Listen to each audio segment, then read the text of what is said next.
বন্ধুরা, ট্রেনে তো আমরা কম বেশি চড়ি, এমন কোনো মানুষ নেই যে ট্রেনে কোনো দিন চড়েনি। আর ট্রেন হচ্ছে এমনই একটা যানবাহন আমাদের কাছে যেটা খুব সস্তা এবং খুব তাড়াতাড়ি আমাদের গন্তব্যে পৌঁছে দেয়। তো আপনারা কি জানেন ইমু, মেমু এবং ডেমু এই ট্রেনগুলো বলতে আমরা কি বুঝি? এগুলোর মধ্যে তফাৎ কি বিস্তারিত জানলে আমাদের জন্য ট্রেন চড়তে সুবিধা হবে। তো আজকে আমি এই টপিক নিয়েই আপনাদের সামনে চলে এসেছি, ইনফরমেশনের ভিডিও একটা। আপনারা খুব মন দিয়ে শুনুন, স্কিপ করবেন না, তাহলে একদমই বুঝতে পারবেন না।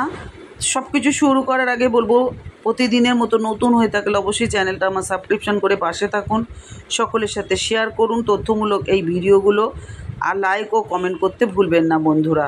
তো চলুন আজকে জেনে নিই এমু, মেমু এবং ডেমু ট্রেনের মধ্যে তফাৎ কী, বা এগুলো বলতে কি বুঝি আমরা। রেলওয়ে সূত্র থেকে খবর যেটা, বর্তমানে পূর্ব রেলে মোট 141টি মেমু ট্রেন চলাচল করে। এর মধ্যে হাওড়া ডিভিশনে চলে 45টি, শিয়ালদা ডিভিশনে 13টি, আসানসোলে 85টি এবং মালদা ডিভিশনে 6টি। 1995 সালে আসানসোল আদ্রা বিভাগে মেমু পরিষেবা প্রথম শুরু হয়েছিল, আর এমু ট্রেনের সংখ্যা সেই তুলনায় কিন্তু অনেকটাই বেশি। পশ্চিমবাংলার যাতায়াতের অন্যতম সহজ এবং সবথেকে কম খরচের মাধ্যমই হলো লোকাল ট্রেন। কারো গন্তব্য অফিস, কারো গন্তব্য স্কুল, কারো গন্তব্য বাজার, আর যাত্রীর বৈচিত্র্যও অনেক। তবে বেশিরভাগ যাত্রী কিন্তু জানেন না ইমু নাকি মিমু নাকি ডেমু কোন ট্রেনে চড়ছেন। লোকাল ট্রেনের মধ্যেই রয়েছে এই ভাগ, বৈশিষ্ট্য আলাদা, রুট আলাদা। কিভাবে আলাদা করা যায়? এই ট্রেনগুলিকে কলকাতা ও হাওড়ার শহর এবং শহরতলির বাসিন্দা, অথচ ইমু লোকাল ট্রেনে চড়েননি এমন মানুষের সংখ্যা খুব কমই আছে। আমরা সাধারণ মানুষ সাধারণত এই রকম যাতায়াতের মাধ্যমগুলোকে অত্যন্ত নির্ভরযোগ্য বলেই মনে করি। ইমু ট্রেনগুলো সাধারণত শহরতলির সঙ্গে শহরের যোগাযোগ ব্যবস্থা ত্বরান্বিত করে।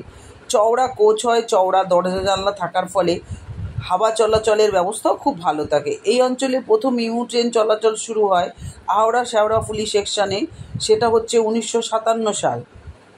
এই ইমু ট্রেনে অনেকগুলো করে ইউনিট থাকে, প্রত্যেকটি ইউনিটে থাকে 2টি ট্রলার কোচ এবং একটি মোটর কোচ। রেলের নিয়ম অনুযায়ী ইমু ট্রেনের কোচের সংখ্যা সাধারণত 3 গুণের হয়, অর্থাৎ 9 বা 12 কোচের ট্রেন হয়। এখন সব 12 কোচ হয়ে গেছে, 9 কোচ আর নেই। এই ইমু লোকাল। এই ট্রেনের প্রত্যেকটা ট্রলার কোচে 113 জন যাত্রী বসতে পারেন, যেখানে মোটর কোচে বসতে পারেন 98 জন যাত্রী। এছাড়া ইমু ট্রেনগুলিতে স্থানীয় পণ্যের বহন করার জন্য যুক্ত থাকে ভেন্ডার, সেখানে 86 জন যাত্রী বসতে পারেন, এবং কনভার্টারের সাহায্যে এই ট্রেনের ডিসি মোটরগুলোকে চালানো হয়। পূর্ব রেলওয়ে সূত্র অনুযায়ী কলকাতা হাওড়া শহর এবং শহরতলির যোগাযোগ ব্যবস্থা বজায় রাখতে প্রতিদিন প্রায় 1272টি ইমু লোকাল ট্রেন চলে। তার মধ্যে হাওড়া ডিভিশনে চলে 386টি লোকাল ট্রেন এবং শিয়ালদা ডিভিশনে চলে 886টি লোকাল ট্রেন। এই ইমু ট্রেন কোনগুলো? প্রায় একই রকম দেখতে হয় মেমু ট্রেন বা মেন লাইন ইমু ট্রেন। এই মেমু ট্রেনগুলি সাধারণত শহরতলির বাইরে অঞ্চলে স্বল্প এবং মাঝারি দূরত্বের ক্ষেত্রে চালানো হয়।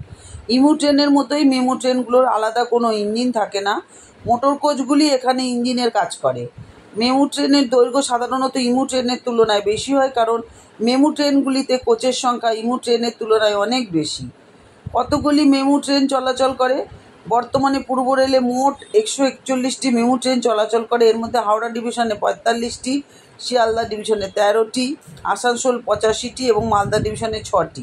1995 সালে আসানসোল আদ্রা বিভাগের মেমু পরিষেবা প্রথম শুরু হয়েছিল। এছাড়াও ডেমু ট্রেন আছে।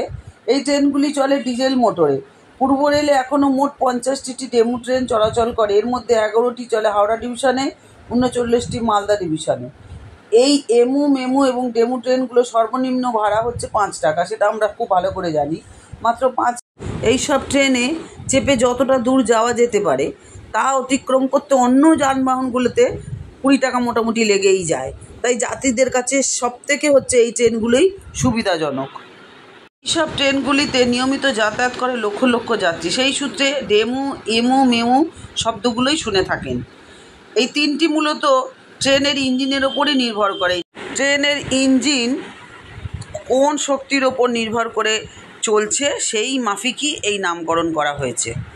সেটা বুঝতেই পাচ্ছেন। আবার ইঞ্জিনের ধরনের ওপরও নির্ভর করে এর গতি, বগি এবং সংখ্যা ইত্যাদি। প্রথমে জেনে নেওয়া যাক এই আদ্যাক্ষরগুলোর পুরো নাম কি জেনে নিই এবারে। ডেমুর পুরো অর্থ হলো ডিজেল ইলেকট্রিক মাল্টিপল ইউনিট। এগুলো মূলত 3 রকমের হয়: ডিজেল বৈদ্যুতিক ডেমু, ডিজেল হাইড্রোলিক ডেমু এবং ডিজেল মেকানিক্যাল ডেমু। 3 ধরনের এই ডেমু ট্রেন হয়। এই ট্রেনগুলির প্রতি 3টি কোচ অন্তর একটি করে পাওয়ার কোচ দেওয়া হয়। এই কারণে এই ট্রেনগুলি অত্যন্ত শক্তিশালী এবং খুব সাশ্রয়ী ট্রেনও বটে। আর ইমু ট্রেনের পুরো নাম ইলেকট্রনিক মাল্টিপল ইউনিট। এই ট্রেন কলকাতা, দিল্লি, মুম্বাই, চেন্নাইয়ের মতন বড় বড় শহরগুলোতেই চালানো হয়। বিদ্যুতের সাহায্যে ট্রেনগুলো চালাতে এক ধরনের প্যান্টোগ্রাফ ব্যবহার করা হয়। এই ট্রেনগুলির সর্বোচ্চ গতিবেগ হচ্ছে ঘন্টায় 60 থেকে 100 কিলোমিটার। এই ট্রেনগুলিতে 12 থেকে 16টা কোচ থাকে যাত্রীদের সুবিধার জন্য। অন্যদিকে মেমুর পুরো অর্থ হলো main line electric multiple unit. এই ধরনের ইঞ্জিনগুলি উন্নত এবং উচ্চ প্রকৃতির হয়ে থাকে। এগুলো 200 কিলোমিটারের বেশি দূরত্ব পেরোতে ব্যবহার করা হয়, মানে অনেক দূরে যায় গাড়িগুলো।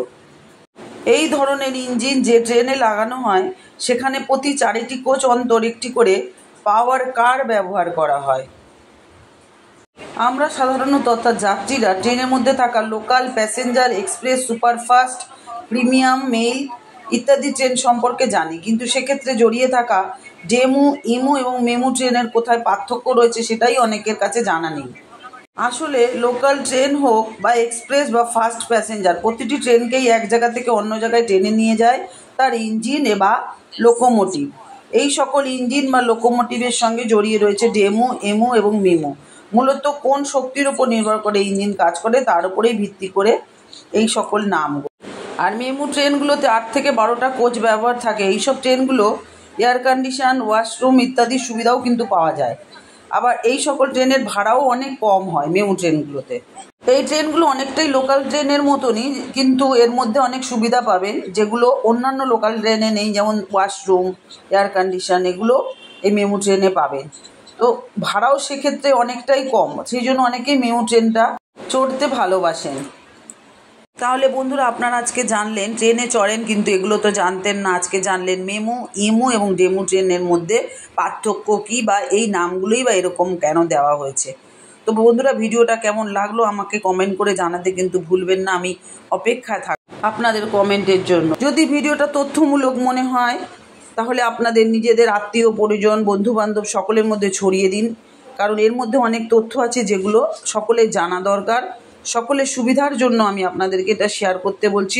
প্রচুর শেয়ার করুন। আর বলবো, এতক্ষণ আমার সাথে থাকার জন্য, আমার সমস্ত কথাগুলো শোনার জন্য আপনাদেরকে অসংখ্য ধন্যবাদ। সবাই সুস্থ থাকুন, ভালো থাকুন, আনন্দে থাকুন, সাবধানে থাকুন সকলকে নিয়ে। তো আজকে আসি, আবার দেখা হচ্ছে নতুন আর একটা ভিডিও নিয়ে। খুব ভালো থাকবেন। শুভরাত্রি।